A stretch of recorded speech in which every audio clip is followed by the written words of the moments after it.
All right, back for another beer review, and today is another installment of Western New York Wednesday here on the channel. And I thought I would do another comparison review of two beers, but this time from the Thin Man Brewery out of Buffalo, New York. And we have their Ookla the Mok and their double barrel-aged Ookla the Mok. So Ookla the Mok is a Baltic Porter that comes in at 9.6% alcohol by volume. No IBUs listed, and at the time of review, this can is approximately 6 weeks old. Meanwhile, the double barrel-aged version is a Baltic Porter that is aged in both bourbon and rye whiskey barrels, comes in also at 9.6% alcohol by volume. No IBUs listed. At the time of review, I want to say that this bottle is somewhere around 5 months old. I believe it was released in early October, so we're looking somewhere around 5 months. So I thought it'd be fun to do this because basically you have the base beer, you have the double barrel-aged version, and it's from a local brewery, and that doesn't happen too often, so I thought I would give it a go. Now the name, a lot of people have made fun of or don't know what it's referencing, but Ookla the Mok is actually a character from a early 80s cartoon show called Thundar the Barbarian. So a lot of you late 70s kids and early 80s kids, you might get the reference. Now, I was very young at that age. I don't remember watching that cartoon. Maybe I did at some point. I have no idea. But yeah, I found it funny that basically they named the beer after that character. But anyway, Baltic Porters, I really do dig them. Most of the time, they're lagered or use lager yeast. Sometimes I believe they use ale yeast, but they lager it. And there's a bunch of different ways to produce a Baltic Porter. If you look at the style history, there's a lot going on. But my favorite Baltic Porter to date from an American brewery is Framingham from Jack's Abbey Craft Lagers. One of my favorite beers. All the variants are really fun. So to see a local brewery do a Baltic Porter, yeah, sign me up. Anyway, we'll throw this over here. We're going to do two separate pours. I'm not going to do the double pour because we got a can, got a bottle. I don't know what I'm doing. You guys know this. Anyway, let's crack it open. Get it into a glass here, the base one. It's looking very nice. And then why did I, what am I doing? Now, both of these beers are basically, at this point, pretty much room temperature. Give this a nice pour right here.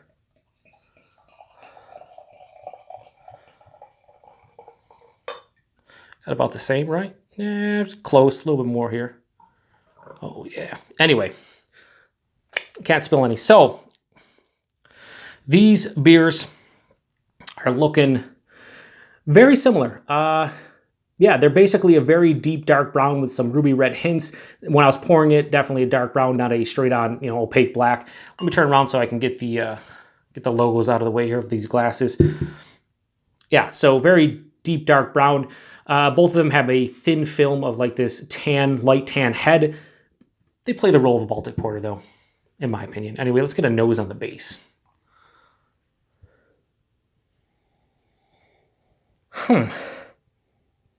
There's a lot of smokiness and char on this one. A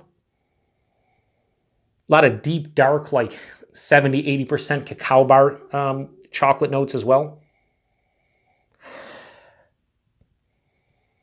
I like caramel and toffee, sugar, confectionery sugar sweetness as well. If you hear the train, that's because there's a train passing by. In my last video, there was a train, which was another Western New York Wednesday, which is crazy. It was Cannon Call from Big Ditch. A few comments about the train. You guys were afraid for me. I'm afraid for myself right now. Yeah, this doesn't smell anything amazing, but it has nice char, smoky notes to it. Deeper dark chocolate. There's not a ton on the nose here. It smells pretty solid though. Let's get a nose on the double barrel-aged version. Yeah, that's way different. Holy crap. Yeah, big bourbon whiskey notes on this one. I wouldn't necessarily say rye, the whole double barrel. This is more of a straight on, just straight bourbon. There's vanilla, there's oak tannins. A little bit of marshmallow, from the vanilla plus the bourbon plus the base beer. This one definitely smells more boozy. That barrel has taken on a lot of character as well for the nose. A little bit of chocolate underneath, but a sweeter milk chocolate.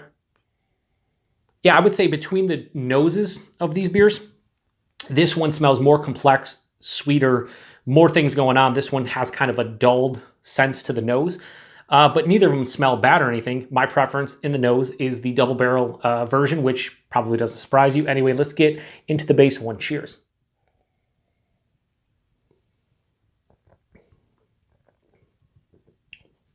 Yeah, that's tasty. That's pretty tasty. This is actually a bit sweeter than the nose was giving off. The indication was this was going to have a lot of sweetness. On the taste, there's more of that dark chocolate, but instead of a 70-80% cacao bar, this is like a straight on sweet dark chocolate. That char and that roast definitely carries over. There is a little bit of like a hop bitterness. I mean, again, 6 weeks old. I'm sure when it comes to Baltic Porters, I remember reading an article, it was a while ago, from Jack's Abbey, saying that they hop it more than you would think to offset, so it's not, offset that sweetness. Because, if you're having in this case, a 9.6, and I think Framingham is like 10%, you don't want to just be straight on cloying and, just pure on sweetness. And I feel like because this is fresher, I'm getting more of like a hop character. It's more of like a dry, earthy, slightly floral hop character. The body on this one is higher side of medium body, so it is a bit thin at 9.6%, but it is a lager, or it was lagered in some way, most likely. So it does have like aside from that bitterness that kind of hits you mid-palate, it has a relatively clean and crisp and finish to it, so there's not a lot of lingering flavors here like you'd expect from a lager. Yeah, but this is, at 9.6%, this is very easy to drink. I'm not really detecting the alcohol on the palate. There is a warming going into the chest, or into the chest, going into the stomach. But on the palate, it's not astringent. You don't really pick up on it, which is cool. Dare I say this is an easy drinking 9.6% Baltic Porter. I still want to, just kind of crush this and keep on going back because it's very easy to drink. It's quite tasty, I think. It's pretty good beer. Let me cleanse the palate. Yeah, so I'm enjoying the base one. It's not anything that's going to blow your mind, I don't think, but it's a well-made Baltic Porter. Let's get into the double barrel version.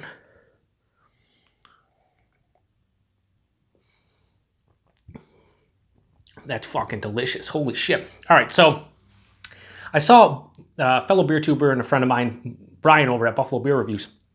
He reviewed this one about a couple months ago, and he liked it, but he thought it was kind of like all over the place and definitely big and boozy and just in your face. This has kind of mellowed out, I think, in the last couple months based on what he was tasting. First off, the body is definitely a bit thinner than this one. The 9.6%, oh man, that aftertaste. Is that like a cherry cordial? They're both 9.6%, which, I mean, you double barrel age this one, right? You age them in a couple different barrels, probably blended and whatnot. I'd have to say maybe this was a different version of this. I'd imagine it had to be, at least like 9.9 or maybe like 9.2 or something. I know when they're wet barrels, they can take on a couple percentage when it comes to alcohol, but like they can't both be 9.6. I give 9.6, I guess, unless the base beer, obviously this specific batch didn't go into that. So maybe the batch that they made before was a little bit less. Regardless, it's a bit thin. This is like medium body at 9.6%. So Paul over at PA Brew News would be upset. Mouthfeel, less creamy than this one. Not that this one's creamy, clean. This is relatively still clean. It has a crispness to it. It is a little bit less carb than this one, basically aging it in barrels and whatnot and being older. But the flavor here, let me just go back. What is this? This is really good. The flavor on this one is spectacular. I'm getting a big cherry presence to this one, like a sweeter cherry, like a chocolate covered cherry. Like I mentioned earlier, cherry cordial. I'm even getting like the cream in there. It's giving off like marshmallow, vanilla vibes from the barrel. It's a bit more dry than this one on the back of the palate, but it's sweeter up front, and you really do need that dryness to balance it out because otherwise this would be very sweet. Yeah, wow, this is fucking spectacular. It's a lot of dark chocolate, a lot of like deep, rich caramel too. Yeah, I'm really digging this. I didn't know if I was going to dig this as much as I am. This is delicious beer. Yeah, so rating wise on these two, now drinking them side by side, I like both of them. I think they're both well-made Baltic Porters. I would give Ookla the Mok, the base version, I'd give this a straight 4 out of 5. It's a well-made Baltic Porter. It's not overly complex, and it drinks like a Baltic Porter should be, albeit maybe a little thin. But if you like smokiness and char to your Baltic Porters and not, overly sweet, this is a really well-balanced Baltic Porter, and I think it's, for the style, pretty well made. But I don't think it's going to blow anyone's socks off. Meanwhile, the double barrel aged version is absolutely bonkers. This is a delicious beer. Rating, I'd give it a 4.5, like higher 4.5, like 4.6, 4.65. I'm just digging everything about this beer. I don't know if it's the age has mellowed it out, being almost 5 months old. I don't know if my stupid palate is just dumber than the rest. So I'm loving this one because I don't think the feedback on this one, I don't remember what I saw on Untappd. I'd say these right around like the 4 out of 5 mark for both of them. But I'm loving this one way more than I guess the average person is.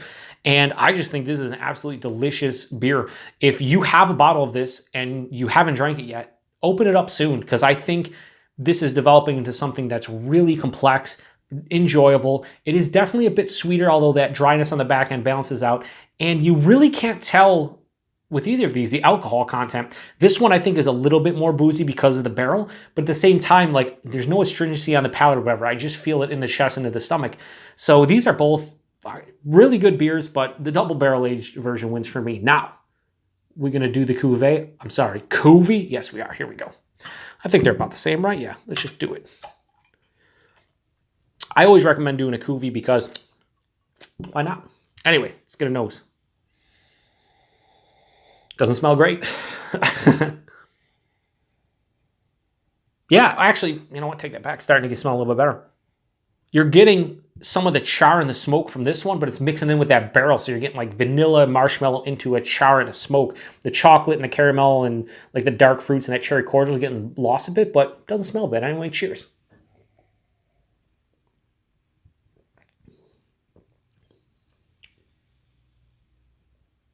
That's pretty fucking delicious.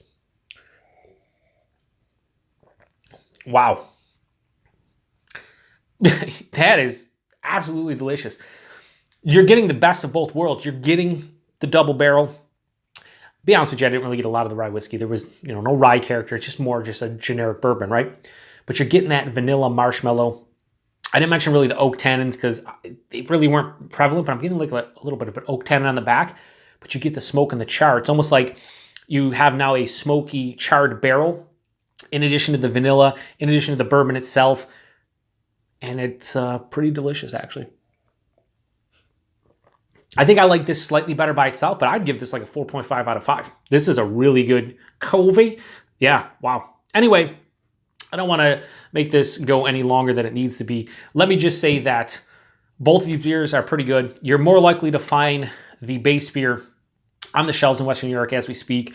If you do see this, I don't know if they have this still at Thin Man, but if they do, grab a bottle. I want to say it was like 10, 12 bucks. It wasn't crazy expensive. It is I'm pretty sure it's a 500 ml bottle, but 9.6% of something that tastes as good as that, like I can't recommend that enough. This might be the first Thin Man beer that like has absolutely just blown me away. I think this is an absolutely delicious beer. Again, I might be in the minority, but so be it. What are you going to do? Anyway, appreciate you guys stopping by. That was Ookla the Mok, 4 out of 5 from Thin Man, and this was the double barrel aged version, 4.5, 4.6, 4.65, whatever. Delicious out of 5. We'll just go delicious out of 5. Appreciate you guys stopping by for another Western New York Wednesday. Be on the lookout next Wednesday for another edition because that's what we do on Wednesdays. We talk about Western New York and the beers they're pumping out here. A lot of good ones. So appreciate you guys stopping by. What am I doing? Appreciate you guys stopping by. Until the next one. Cheers.